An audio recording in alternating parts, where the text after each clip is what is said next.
दिल्ली के जंतर मंतर पर आज all India Muslim personal board का धरना प्रदर्शन। वक्फ संशोधन बिल का होगा विरोध। All India Muslim personal law board ने वक्फ की संपत्तियों को हड़पने की साजिश का लगाया आरोप। धरने में शामिल होने का कांग्रेस समेत 11 विपक्षी पार्टियों को दिया न्योता। कांग्रेस ने जंतर मंतर पर होने वाले प्रदर्शन से किया किनारा। पार्टी के नेता तारिक अनवर ने कहा, हमने संसद में वक्फ संशोधन बिल का किया है विरोध, आगे भी करेंगे। तारिक अनवर बोले, हम किसी संगठन के प्रदर्शन के साथ नहीं हैं। केंद्रीय मंत्री रामदास अठावले बोले, वक्फ संशोधन विधेयक से गरीब मुसलमानों को फायदा होगा, अब सिर्फ कुछ लोगों के पास संपत्ति है। वीएचपी और बजरंग दल के कार्यकर्ता आज पूरे महाराष्ट्र में करेंगे प्रदर्शन। औरंगजेब की कब्र को हटाने की कर रहे हैं मांग। छत्रपति संभाजी नगर में औरंगजेब के मकबरे के पास बढ़ाई गई सुरक्षा। वीएचपी और बजरंग दल के प्रदर्शन को देखते हुए प्रशासन सतर्क। औरंगजेब की कब्र के मुद्दे को लेकर बोली एनसीपी शरद गुट की सांसद सुप्रिया सुले, बेरोजगारी, महंगाई और इकोनॉमी जैसे मुख्य मुद्दों पर चर्चा करे सत्ता पक्ष के विधायक। औरंगजेब की कब्र हटाने की मांग को लेकर के बोले केंद्रीय मंत्री रामदास अठावले, फडणवीस सरकार को इस पर जल्द लेना चाहिए निर्णय। शिवसेना यूबीटी प्रवक्ता आनंद दुबे बोले, औरंगजेब की कब्र को लेकर बीजेपी राजनीति कर रही है, कब्र को हटाने से कौन रोक रहा है। शिवसेना नेता संजय निरुपम ने वीएचपी का समर्थन किया, कहा भारत में औरंगजेब की कब्र का कोई मतलब नहीं, कब्र हटाने की मांग जायज है।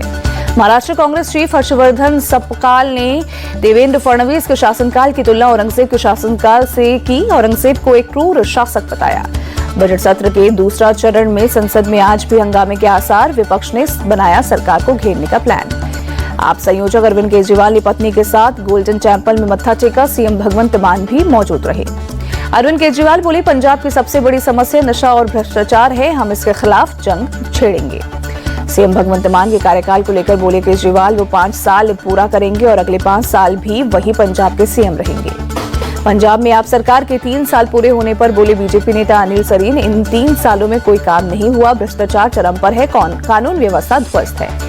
मैनपुरी में बोली सपा सांसद निपल यादव, देश में गरीबी चरम पर है, यूपी में शिक्षा और कानून व्यवस्था ध्वस्त है, महिलाओं और दलितों पर अत्याचार हो रहे हैं। Karnataka BJP chief B Y Vijendra बोले, टेंडर में 4% मुस्लिम आरक्षण का सड़क से लेकर विधानसभा तक विरोध करेंगे। बंगाल बीजेपी चीफ सुकांत मजूमदार बोले, बंगाल की जनता ने टीएमसी को सत्ता से हटाने का मन बना लिया है, बीजेपी विकास के एजेंडे पर चुनाव लड़ेगी।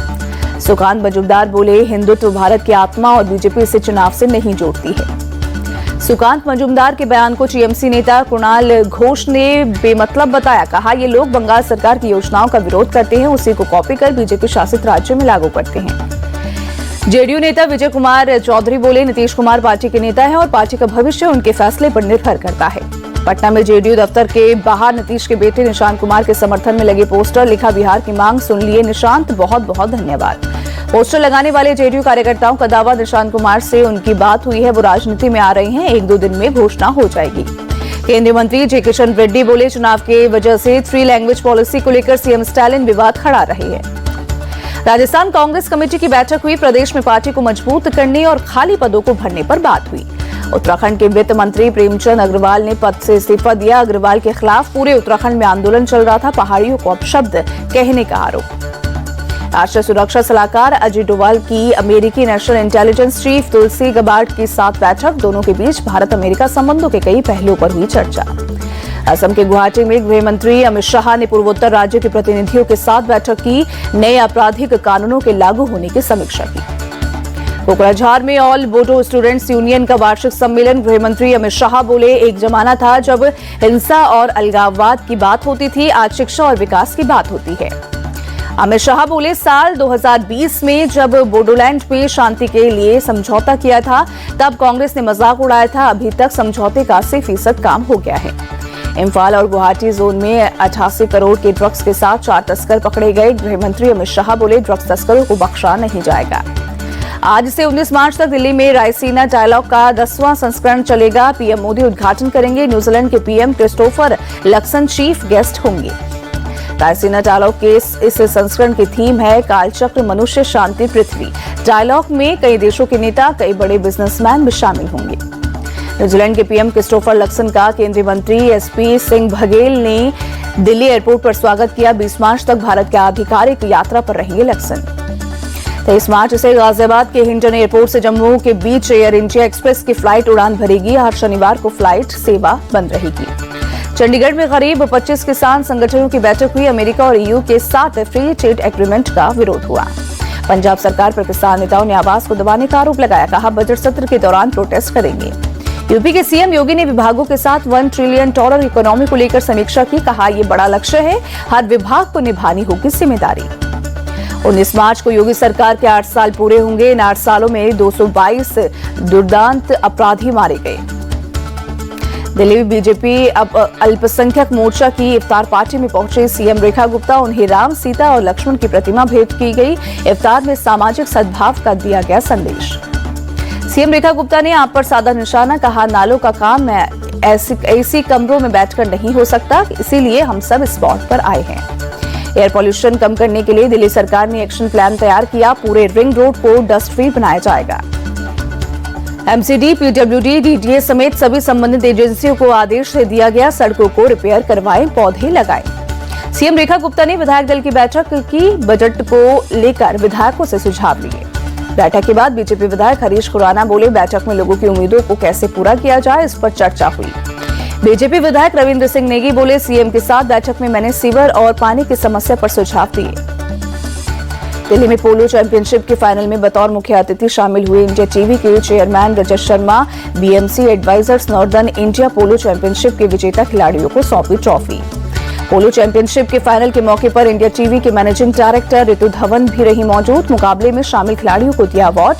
कहा, पोलो के अनसंग हीरोज को फेमस करने के लिए एफर्ट करना चाहिए। मैच के बाद अजय शर्मा ने शानदार आयोजन के लिए आयोजक ब्रजेश माथुर को दी शुभकामनाएं। पोलो जैसे दिलचस्प गेम को और ज्यादा प्रमोट करने की सलाह दी। दिल्ली रेस कोर्स में हुए पोलो चैंपियनशिप फाइनल मुकाबले में जयपुर डेल्टा टीम और कैरिसील जिंदल टीम के बीच हुई भिड़ंत। जयपुर डेल्टा टीम ने 13-7 के स्कोर से जीता मैच। हिमाचल कांग्रेस के पूर्व विधायक बंबर ठाकुर पर हमले का मामला। अब तक 3 आरोपी पकड़े गए। प्लानिंग करने में 2 स्थानीय लोग शामिल थे। हिमाचल बीजेपी के नेता जयराम ठाकुर बोले, बंबर ठाकुर पर हमला चिंता का विषय है। अब तक हमलावर पकड़े नहीं गए हैं। मुंबई के नया नगर में कथित तौर पर गौमांस तस्करी का मामला। पुलिस स्टेशन के पास हिंदू संगठनों ने प्रदर्शन किया। हिंदू संगठनों के प्रोटेस्ट के दौरान मुस्लिम समुदाय के लोग भी पहुंचे। दोनों समुदाय के बीच मामूली झड़प हुई। छत्तीसगढ़ के सीएम विष्णुदेव साय बोले, नक्सलवाद को खत्म कर देंगे, हम उसके खिलाफ मजबूती से लड़ रहे हैं। केंद्रीय शिक्षा मंत्री धर्मेंद्र प्रधान ने बिहार के दानापुर की खुशबू से फोन पर बात की। कहा, डॉक्टर बनने का उनका सपना पूरा होगा। धर्मेंद्र प्रधान ने खुशबू को भरोसा दिया। कहा, केंद्र और बिहार सरकार उनकी पढ़ाई का खर्चा उठाएगी, वो मन लगाकर पढ़ाई करें।